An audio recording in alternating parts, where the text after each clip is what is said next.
Beaucoup, mais beaucoup d'hommes pensent à tort que de garder tout en dedans, c'est mieux, ça les protège, c'est la meilleure chose à faire, puis c'est ça être un homme fort. C'est complètement faux, selon moi, et même que c'est dangereux, ça peut avoir un coût directement à ce silence intérieur-là. Des fois des coûts psychologiques, des fois ça peut être des coûts émotionnels, mais il y a un prix à payer pour toujours garder tout en dedans. Puis je comprends ça parce que j'ai été là à une partie de ma vie où ce que je pensais que c'était mieux de fermer ma gueule, comme on dit.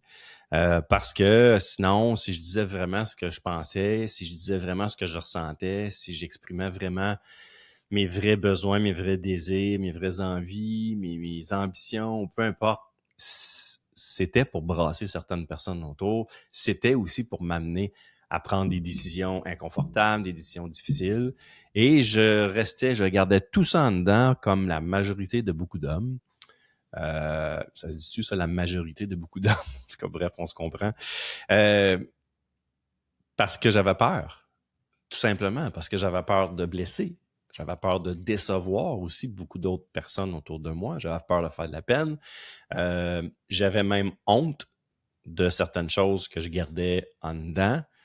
J'étais aussi dans le mensonge. Bref, il y a plein de raisons qui me maintenaient exactement dans cette position-là, dans ce pattern-là même, qui est ce que moi j'appelle le silence intérieur masculin. Okay? C'est qu'on garde tout en dedans, on accumule, puis à un moment donné, mais il y a des conséquences à ça, il y a des conséquences invisibles qu'on voit pas tout le temps. Exemple, des frustrations, de la colère refoulée, des tensions aussi, une espèce de malaise aussi, d'inconfort émotionnel, de vide, d'irritabilité, de perte de désir, de distance émotionnelle aussi, de fatigue. Fait que tout ça, c'est un prix, c'est un coût à penser que de tout garder en dedans, c'est mieux. Je comprends, par contre, parce que, comme je te dis, je suis passé par là, qu'il n'y a pas toujours du monde autour de toi pour être à l'aise d'exprimer tout ça, de te sentir en sécurité, de dire tout ce que tu as à dire et qu'il n'y a pas un cadre, un safe space, comme on aime dire, pour avoir confiance que tu ne seras pas jugé puis que tu vas pouvoir t'exprimer dans ta pleine vérité. Les autres autour de toi vont te comprendre et tu ne seras pas bombardé de questions, de conseils inutiles. Ça va juste être vu, juste être entendu. Ben, ça existe, sache que ça existe. C'est pas le but de la vidéo, mais il y a des cercles d'hommes dans plusieurs organisations maintenant. Dans nous, hommes d'exception, on a un cercle dans lequel on se rencontre à chaque semaine pour être capable d'exprimer ce qu'on a exprimé, puis de réaliser qu'on n'est pas tout seul dans ça. Que si ça t'intéresse, t'as juste à me communiquer. T'as juste à me contacter. Je pourrais t'expliquer ça de long en large. Je reviens au silence intérieur, au coût que ça peut avoir, au prix que ça a, l'impact sur... Le premier impact que ça a directement, en tout cas ce que moi je vois, ce que j'ai expérimenté personnellement, puis ce que je vois aussi dans mes retraites, dans mes week-ends, dans mes rencontres personnelles avec des hommes, dans le cercle aussi, c'est un impact direct sur l'identité masculine.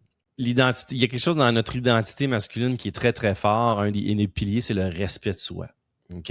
Puis tu perds ça à un moment donné au fil du temps où ce que tu gardes tout en dedans, tu n'exprimes pas à personne, puis que tu es complètement à côté de ta vérité, puis tu es complètement déconnecté parce que tu es dans un pattern de vouloir pas faire de la peine, de plaire aux autres, de pas vouloir trop déranger, puis de juste peut-être des fois la peur de créer des conflits parce que t'es pas bien avec ça, ben c'est un peu te manquer de respect en même temps. C'est le premier prix, le premier coup, c'est ça, c'est le manque de respect envers soi-même.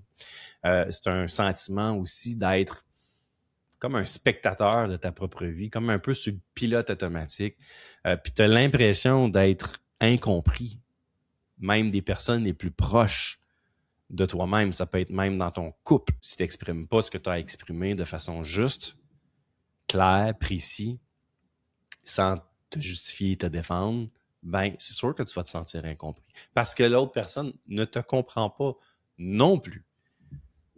Parce que tu ne prends pas le temps de te faire comprendre. Puis, tout part de soi. Tout part de soi. Il faut arrêter de blâmer les autres puis de blâmer tout le monde.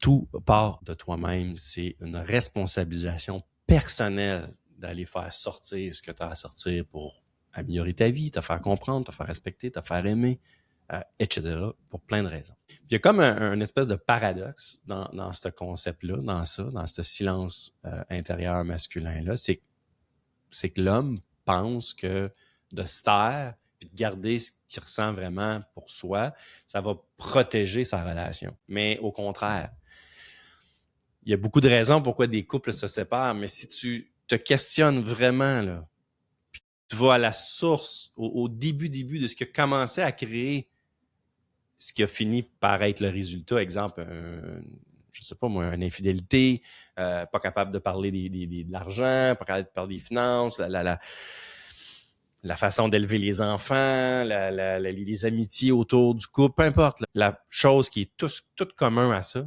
c'est les non-dits. C'est toutes les choses que tu n'es pas capable de dire ou que tu gardes pour toi puis tu n'oses pas le dire. C'est ça, des non-dits. C'est ça qui est à l'origine de la majorité des couples qui se séparent ou des amitiés qui se cassent ou une relation fragile entre parents-enfants. Peu importe. C'est de ne pas être capable d'exprimer ce qu'on doit vraiment dire. C'est ça les non-dits. C'est ça le silence aussi, intérieur.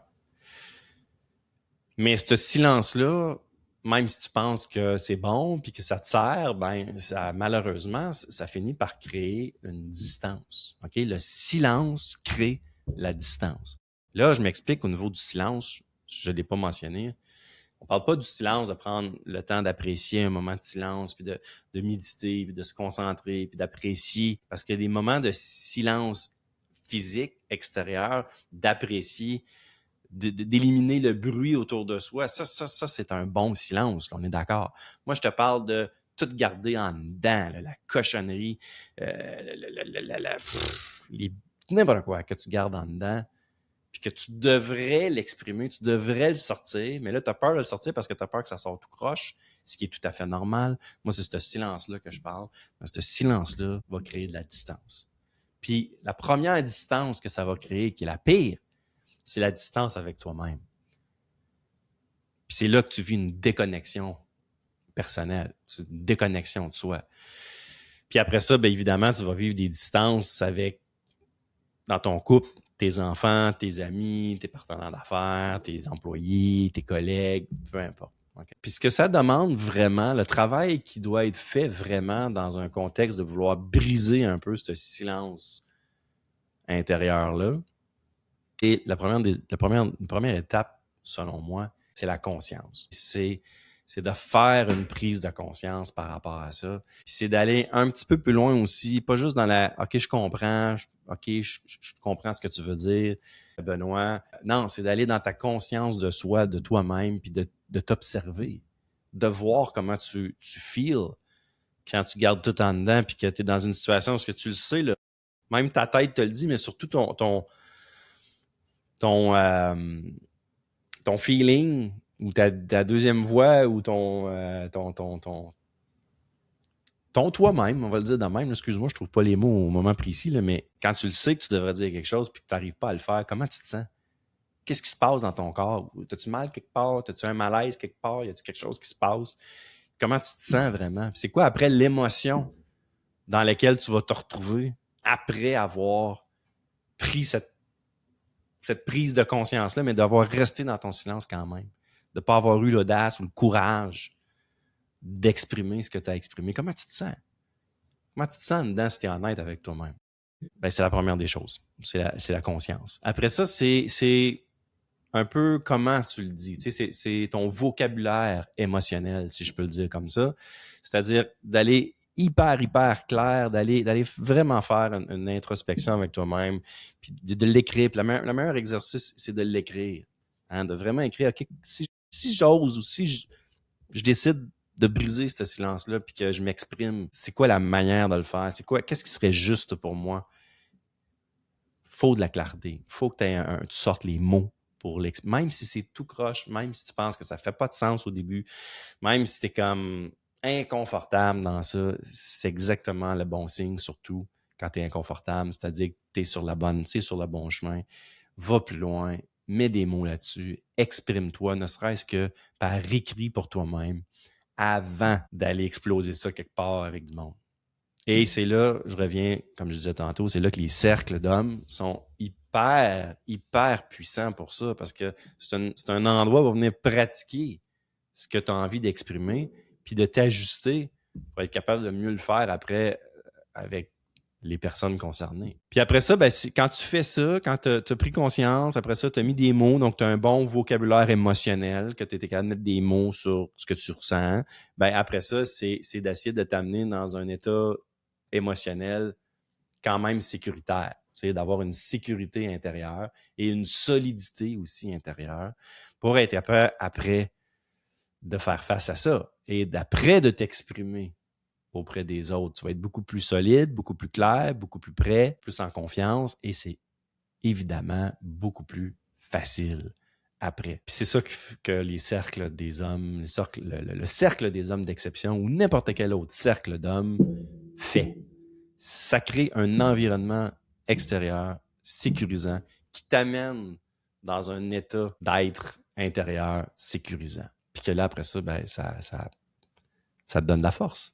Ça te donne du courage. Fait que si c'est quelque chose qui te parle, si la vidéo d'aujourd'hui, tu es encore là, tu m'écoutes encore, si c'est le cas, ben, merci. Merci de ta confiance.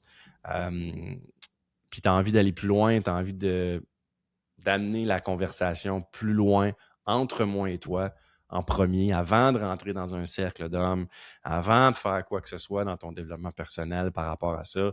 Prends une rencontre avec moi. J'offre toujours un premier 30 minutes, 45 minutes. Ça prendra le temps que ça prendra pour jaser ensemble, puis voir comment moi je peux t'aider. Je fais ça à toutes les semaines avec des hommes. J'ai un beau cercle avec les hommes d'exception. J'ai un parcours que j'ai bâti qui est étape par étape. C'est comme un chemin, une traversée pour pouvoir aller à la rencontre de toi-même, puis reconnecter vraiment à toi-même, puis être capable de t'exprimer avec authenticité, puis trouver le plus de feu, de courage, de force intérieure pour être capable de faire tout ce que tu as envie de faire dans ta vie.